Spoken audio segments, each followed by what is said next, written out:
un invité de marque. Le commandant de l'engagement de sûreté subsidiaire monte au front.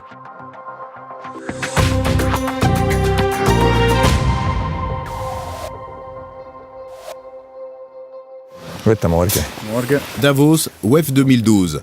Le divisionnaire Jean-Marc Alter rend visite à la troupe en tant que commandant de l'engagement de sûreté subsidiaire. Le bien-être des soldats lui tient à cœur et il privilégie les contacts personnels. Et les pieds, vous n'avez pas froid? Par temps de neige et de grand froid, la compagnie d'infanterie 11-3 sécurise une centrale hydroélectrique qui approvisionne la région de Davos et le WEF en courant électrique.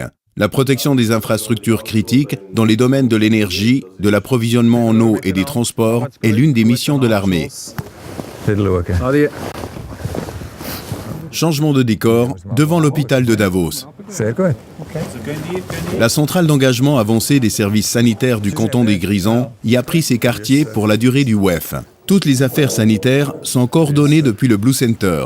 24 heures sur 24, cette centrale assure la coordination de l'ensemble des engagements de sauvetage et des secours médicaux dans la région de Davos. Le docteur Peter Rupp, chef civil du Blue Center, présente le dispositif mis en place par les services sanitaires au divisionnaire Alter.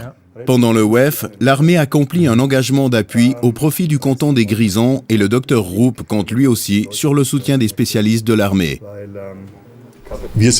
Nous dépendons tout particulièrement de l'appui de l'armée dans le domaine des soins médicaux. 7 médecins urgentistes au total et les ambulanciers de la Medical Unit viennent renforcer nos effectifs.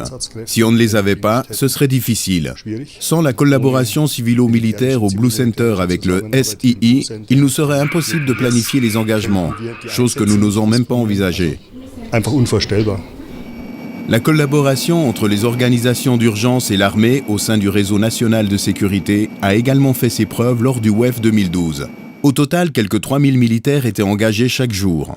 Dans les airs, les FA-18, les Tiger F-5 et les PC-7 ont assuré le service de police aérienne, tandis que des hélicoptères militaires ont soutenu la police, notamment en effectuant des transports de personnes et des vols de surveillance. La planification et l'organisation des transports aériens ont été effectuées dans la base provisoire pour hélicoptères à Frauenkirch. La rencontre du WEF 2012 appartient déjà au passé. Il est temps de dresser un bilan. Je ne peux que constater une fois de plus que la collaboration avec l'armée a fonctionné à merveille. Il ne fait aucun doute que des prestations formidables ont été fournies.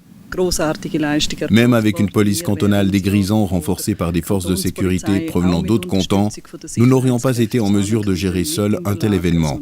Nous avons besoin de l'armée.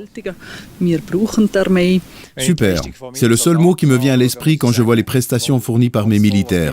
Ce qu'ils ont à nouveau accompli est tout simplement fantastique. Malgré les conditions météorologiques difficiles et après un bref temps de préparation, nos troupes ont été en mesure de relever des défis conséquents et de faire de l'excellent travail. Je suis à chaque fois surpris en bien.